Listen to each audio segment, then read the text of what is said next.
பிரிண்டவுட்ஸ் நேயர்களுக்கு வணக்கம். தமிழக அரசியல்ல ரொம்ப பரபரப்பாவே இருக்குது. அதாவது இப்போ இருக்கிற கூட்டணி திமுக சைடு ரொம்ப ஸ்ட்ராங்காவே இருக்கு. பாஜக அதிமுக கூட இது வரைக்கும் நாங்க கூட்டணியில இருக்கிறோம் அப்படின்னு சொல்லிட்டு என்ன பண்றாங்க, ஸ்ட்ராங்கா சொல்லிட்டு வராங்க. ஆனா பாஜக கூட்டணியில் இருக்கிற ஒரு சிலர் பேர், அதாவது பாமக, தேமுதிக, இன்னும் நிறைய பேர் கட்சிகள் இங்கெல்லாம் கூட்டணி இன்னும் உறுதியாகல, இன்னும் நாங்க நீடிக்கிறோம் அப்படின்ற மாதிரிலாம் யாருமே இன்னும் வெளிப்படையா பேசல. சோ இதன் மத்தியில தமிழக வெற்றி கழகம் என்ன பண்ணுது அப்படின்னு பாத்தீங்கன்னா, மூன்றாவதா ஒரு அணியை உருவாக்குனா என்ன அப்படின்னு. ஏன்னா தமிழ்நாட்டுக்கு நீங்க வரலாற்று எடுத்து பாத்தீங்கன்னா, மூன்றாவது ஒரு அணியை உருவாக்கி அந்த மூன்றாவது அணி ஜெயிச்சிருக்கா, வாக்கு வங்கி வாங்கி இருக்குதானா, இது வரைக்கும் இல்லவே இல்லை. ஆனா இத பிரேக் த்ரூ பண்ணணும், இந்த வரலாற்றை உடைச்சி புதிய வரலாற்றை படைக்கணும் அப்படின்ற ஒரு ரேஞ்சில தான் தமிழக வெற்றி கழகம் இப்போ என்ன பண்ணிருக்காங்க, கிளம்பி இருக்காங்க. மூன்றாவது ஒரு அணியை உருவாக்கலாம் அப்படின்னு. சோ பரபரப்பா பேசப்பட்டிருக்கு. மூன்றாவது ஒரு அணியை உருவாக்கினா அதுல யார் யார் வருவா அப்படின்னு பாத்தீங்கன்னா, பாமக, தேமுதிக, தாவேகா, இந்த மெயின் கட்சி பாத்தீங்கன்னா இந்த மூணு கட்சி. இதுல இன்னும் நிறைய பேர் ஆட் ஆகலாம் அப்படின்ற மாதிரியும் அரசல் புரசலா பேசிட்டு இருக்காங்க.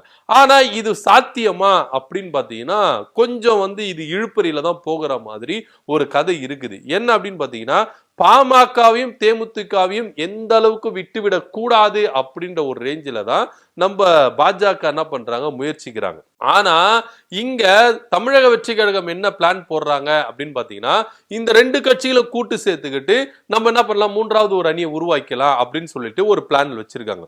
இது தவிர்த்துட்டு அதிமுக கூட எப்படியாச்சுன்னா கூட்டணி வச்சிடணும் அப்படின்ற ஒரு நோக்கில தான் தமிழக வெற்றி கழகம் அண்டர் டீலிங்ல பேசிட்டு இருக்காங்கன்றத தொடர்ந்து நம்ம என்ன பண்ணணும், சொல்லிட்டு வரோம். ஏன்னா எந்த நேரத்திலையும் பாஜக கூட அவங்க கூட்டணியை முறிச்சுக்கிட்டு தமிழக வெற்றி கழகத்தோட கூட்டணி வைக்கிறதுக்கான வாய்ப்புகள் அதிகமா இருக்குது அப்படின்ற மாதிரி தான் நம்ம தொடர்ச்சியா பேசிட்டு வரோம். ஏன்னா இவங்களுடைய ரெண்டு பேருடைய போக்கும் அப்படிதான் தெரியுது. அதாவது அதிமுக சைடும் சரி, தமிழக வெற்றி கழகமும் சரி, அதனுடைய போக்குல தான் போயிட்டு இருக்கிறதுனால நம்ம என்ன பண்றோம், அப்படி கணிக்கிறோம். ஆனா இப்போ புசி ஆனந்த் இருக்கிறார்ல, தமிழக வெற்றி கழகத்தின் பொதுச் செயலாளர் புசி ஆனந்த், அவரு பேசின பேச்சு தான் இப்போ சமூக வலைதளங்கள்ல ரொம்ப வைரலா போயிட்டு இருக்கு. என்ன சொல்றாரு அப்படின்னு பாத்தீங்கன்னா, எங்களுக்கு அதிமுகவும் வேணாம், வேற எந்த கட்சியும் வேணாம், நாங்க மூன்றாவதா ஒரு அணியை உருவாக்கி அதுலதான் நாங்க தேர்தல் நிக்க போறோம் அப்படின்ற ஒரு நோக்கில தான் அவருடைய பேச்சு இருக்கு. என்ன பேசுறாரு அப்படின்னு பாத்தீங்கன்னா, 5000 கோடி 10,000 கோடின்னு கொள்ளடிச்சிட்டு ஊழல் பண்ணிட்டு நாங்க ஜெயிலுக்கு போறதுக்காக நாங்க என்ன பண்ணல, கட்சி ஆரம்பிக்கல அப்படின்ற ஒரு ரேஞ்ச் என்ன பண்ணிருக்கு சொல்லியிருக்காரு. யாரை குறிப்பிட்டு சொல்றாரு அப்படின்னு பாத்தீங்கன்னா, அப்கோர்ஸ் ஏன்னா தொடர்கதையா தமிழ்நாட்டு அரசியல பாத்தீங்கன்னா திராவிட கட்சிகள் ஊழல் பண்றாங்கன்னு சொல்லிட்டு எதிர்கட்சிகளா இருக்கிற பாஜக முதற்கொண்டு, அதாவது முன்னாள் மாநில தலைவர் அண்ணாமலை முதற்கொண்டு ஓப்பனாவே பேசினார், திராவிட கட்சிகளா ஊழல் பண்றாங்க அப்படின்னு சொன்னாரு. ஆனா திராவிட கட்சிகளா ஊழல் பண்றாங்கன்னு சொல்லிட்டு திமுக மட்டும் சொல்றாங்கன்னா, திமுக மட்டும் இல்ல, அதிமுகவும் திராவிட கட்சிகள் தான். அதிமுகவை சேர்த்துதான் அவர் சொன்னாரு. குறிப்பா பாத்தீங்கன்னா, ஜெயிலுக்கு போன முன்னாள் முதலமைச்சர் ஜெயலலிதா அவர்களையும் என்ன பண்ணாரு, குறிப்பிட்டு பேசினாரு அண்ணாமலை அவர்கள். சோ அங்கதான் உங்களுக்கு ரெண்டு பேருக்கு கிளாஷ் ஆகி 2024 நாடாளுமன்ற தேர்தல் அவங்க கூட்டணியில பிரிஞ்சு வந்தது. சோ இப்ப திரும்பவும் அதிமுக கூட பாஜக கூட்டணி வச்சிருக்கு. இப்ப அவங்க ஊழல் எல்லாம் பண்ணல. அதாவது அவங்க என்ன பண்ணிட்டாங்க, ரொம்ப அந்த எப்படி சொல்றது, அந்த வாஷிங் மிஷின் இருக்குல்ல, கரையற்ற ஊழலற்ற ஒரு வாஷிங் மிஷின்ல போயிட்டு அவங்கள தோச்சி எடுத்ததுனால இப்ப ஊழல் இல்லாம அதிமுக இருக்குது அப்படின்ற மாதிரி பேசிட்டு இருக்காரு. ஆனா இங்க தமிழக வெற்றி கழகம் சொல்ற இங்க ஊழல் செஞ்சிருக்காங்க அப்படின்னா, அப்ப அதிமுகவை சேர்த்து இவர் சொல்றாரா? ஏன் அப்படின்னு பாத்தீங்கன்னா, அதிமுக தான் அதிகமான வழக்குகள், அதாவது ஊழல் செய்த வழக்குகள்ல, முறைகேடு செய்த வழக்குகள்ல அதிகமா உள்ள போயிருக்காங்க. யாரு அப்படின்னு பாத்தீங்கன்னா அதிமுக தான். ஏன் ஜெயலலிதா அவர்களே என்ன பண்ணிருக்காங்க, ஜெயிலுக்கு போயிட்டு வந்திருக்காங்க. கர்நாடகால தீர்ப்பு கொடுத்திருக்காங்க, இவங்க சொத்து குவிப்பு வழக்குல இவங்க அதிகமா சொத்து சேர்த்து வச்சிருக்காங்க, ஊழல் பண்ணிருக்காங்க அப்படின்ற ஒரு கேஸ்ல அவங்க ஜெயிலுக்கெல்லாம் போயிட்டு வந்திருக்காங்க.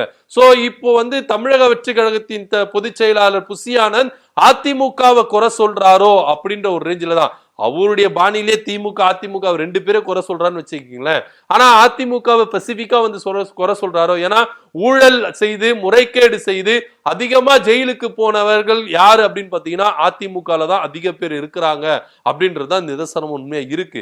சோ அதனால இப்ப அதிமுகவை குறிப்பிட்டு அவர் சொல்றாரோ அது மாத்திரம் இல்லாம எங்க தலைவரை அதாவது விஜய் அவர்களை சினிமா துறையில உச்சத்துக்கு நீங்க வச்சீங்க, இப்போ அந்த உச்சத்தை எனக்காக செஞ்ச மக்களுக்காக நாங்க என்ன பண்றோம், அரசியல் செய்யறதுக்காக வந்திருக்கோம், அரசியல் பண்றதுக்கு நாங்க என்ன பண்ணிருக்கோம் வந்திருக்கோம், அரசியல் பண்ணி மக்களுக்கு நாங்க நல்லது செய்ய வந்திருக்கிறோம் அப்படின்னு சொல்றாரு. எங்களுக்கு காலையில ஒரு 5 இட்லி, மதியானம் கொஞ்சம் சாதம், திரும்ப நைட்ல ஒரு 5 இட்லி, இது போதும், எங்களுக்கு பண ஆசை எல்லாம் கிடையவே கிடையாது, எங்களுக்கு சொத்து சேர்க்கணும் அவசியம் எல்லாம் கிடையாதுன்னு சொல்லிட்டு புசி ஆனந்த் அவர்கள் என்ன பண்றாரு சொல்றாரு. உண்மையிலே பாத்தீங்கன்னா அவங்க தலைவருக்கு பண ஆசை இல்ல, சொத்து சேர்க்கிற ஆசை இல்ல அப்படின்னா ஏழை எளிய மக்கள் எத்தனை பேர் இருக்கிறாங்க, உங்க தலைவர்கிட்ட உங்க கட்சியாளர்கிட்ட எத்தனை சொத்து இருக்கு, அவ்வளவு சொத்தையும் ஏழை மக்களுக்கு நீங்க எழுதி வைக்கிறதுக்கு தயாரா இருக்கீங்களா அப்படின்ற ஒரு கேள்வி இருக்குதுல. இத கேள்வி கேட்டா புசி ஆனந்த் என்ன பண்றாரு, மழுப்பலா என்ன பண்றாரு, போயிடுறாரு. ஆனா பேசுற பேச்சு மட்டும் என்னன்னா இந்த அளவுக்கு வானத்தையே நாங்க என்ன பண்ணிடுவோம், மடைக்கிருவோம், மணலை கையிலா திரிச்சிருவோம் அப்படி இப்படின்னு சொல்லிட்டு பேசுறாரு. ஆனா உண்மையான கள நிலவரத்துக்கு ஏழை எளிய மக்களுக்கு நீங்க என்ன செஞ்சிருக்கீங்க அப்படின்னு கேட்டா ஒண்ணுமே இல்ல. ஊழல் செய்யல ஊழல் செய்யல ஊழல் செய்யலன்னு சொல்லிட்டு பெருசா என்ன பண்ணிக்கிறாங்க, தம்பட்டை அடிச்சுக்கிறாங்க. ஆனா ஐடி ரைடு விழும்போது, ஆனா விஜய் வீட்டுல ஐடி ரைடுன்னு ஒண்ணு போனாங்க, இவரு இன்கம் டாக்ஸ் சரியா கட்டல, இவர் வருமானத்துக்கு அதிகமா சொத்து சேர்த்து வச்சிருக்கிறாரு அப்படின்ற ஒரு ரேஞ்சில தான் அவங்க வீட்டுக்கு என்ன பண்ணாங்க, ரைடு விட்டாங்க. ரைடு விட்டதுல முக்கியமான ஒரு ஸ்லிப் கிடைச்சிருக்கு. ஒரு நடிகைக்கு 1 கோடி ரூபாய்க்கு நெக்லஸ் வாங்கி கொடுத்திருக்காரு. அந்த நடிகை யாரு, அதுக்கான ஏன் பில்லு நீங்க நீங்க இன்கம் டாக்ஸ் பண்ணல அப்படின்ற ரேஞ்சில தான் அவங்க கேள்வி கேட்டிருக்காங்க. இது தவிர்த்துட்டு தமிழ்நாட்டுல நீங்க கார் வாங்கினா டாக்ஸ் பிரச்சனை வரும்னு சொல்லிட்டு பாண்டிச்சேரியில போயிட்டு டாக்ஸ் கட்டினாரு. ஆனா அதையே கண்டுபிடிச்சு கேட்டதுக்கு நீதிமன்றம் போயிட்டு நீதிமன்றம் ஒரு தலையிலேயே கொட்டு வச்சுது. அப்ப என்ன பண்ண, டாக்ஸ் கட்டினாரு. சோ இந்த அளவுக்கு எல்லாம் ஊழல் பண்றாரு அவங்க தலைவர்.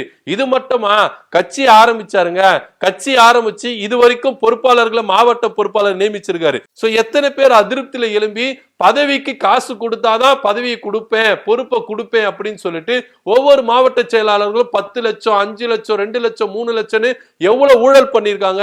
அதெல்லாம் எந்த கணக்குல போய் சேர்ப்பீங்க புசி ஆனந்த் அவர்களே அப்படின்ற கேள்வி கேக்குதுல.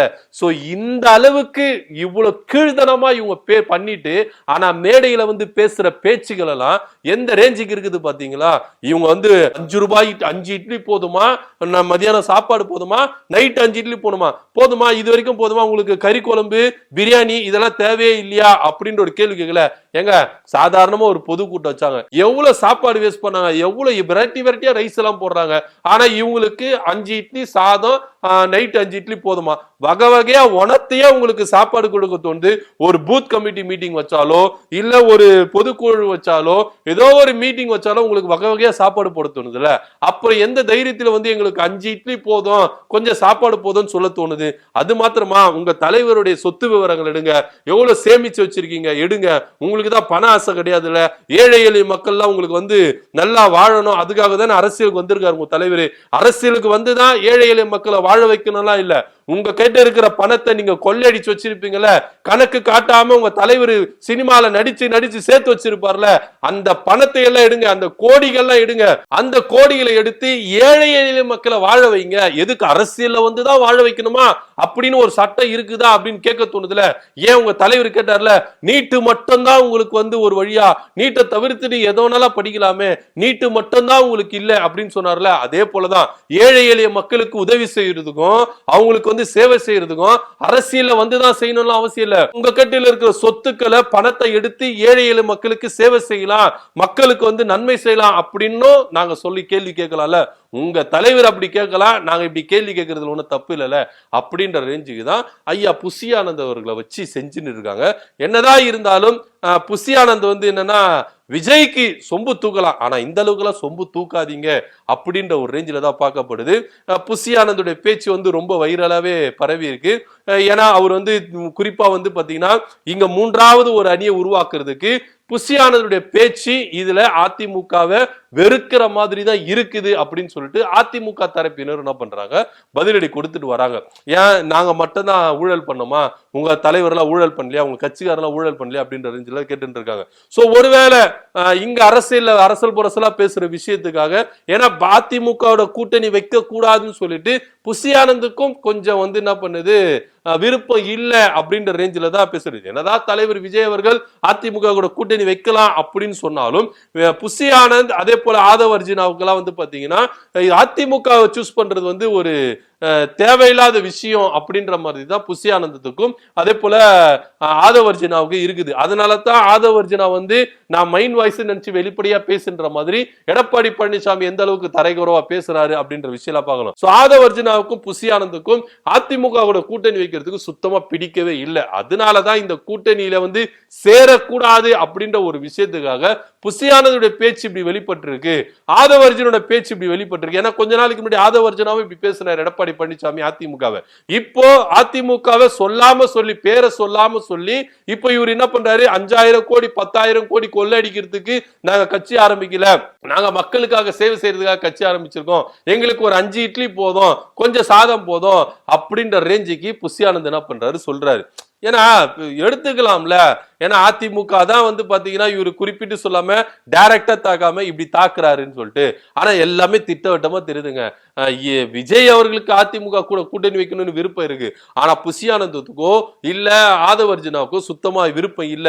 மூன்றாவது ஒரு அணியை உருவாக்கி அதுல தேர்தல் நின்று நம்ம ஜெயிக்கணும் அப்படின்னு தான் அவங்களுடைய தேர்தல் வியூகங்கள் வகுக்கிறது அப்படின்றது இதன் மூலியமா வெளிப்படுது. எங்களுக்கு திமுக கூட்டணியும் வேணாம், அதிமுக கூட்டணியும் வேணாம், மூணாவதா ஒரு கூட்டணியை வச்சு நாங்க உருவாக்கி அதுல நாங்க தேர்தலில் நின்று வாக்கு வங்கியை நாங்க ஏத்தி காட்டுறோம் அப்படின்ற ரேஞ்சில தான் தமிழக வெற்றி கழகம் இருக்குது அப்படின்னு சொல்லிட்டு ஆதவ் அர்ஜுனா பேச்சிலையும் புஷி ஆனந்துடைய பேச்சிலும் தெல்ல தெளிவா வெளிப்படுது. பொறுத்திருந்து பார்க்கலாம் என்ன நடக்குது அப்படின்னு சொல்லிட்டு. சோ புஷி ஆனந்த் அவர்கள் 5000 கோடி 10,000 கோடி கொள்ளையிட்டு ஊழல் பண்ணி ஜெயிலுக்கு போறதுக்கெல்லாம் நாங்க வந்து என்ன பண்ணல, அரசியல் ஸ்டார்ட் பண்ணல, மக்களுக்காக சேவை பண்றதுக்கு ஏழை எளிய மக்களும் உயரணும் அப்படின்றதுக்காக நாங்க என்ன பண்ணோம், ஏழை எளிய மக்களுடைய வாழ்வாதாரமும் உயரணும் அப்படின்ற ரேஞ்சுக்கு தான் நாங்க என்ன பண்ணிருக்கோம், அரசியல் கட்சி ஆரம்பிச்சிருக்கோம் அப்படின்னு சொல்லி பேசியிருக்கிறாரு. இதை பத்தி நீங்க என்ன நினைக்கிறீங்க அப்படின்றத கீழே கமெண்ட் பண்ணுங்க. நன்றி, வணக்கம்.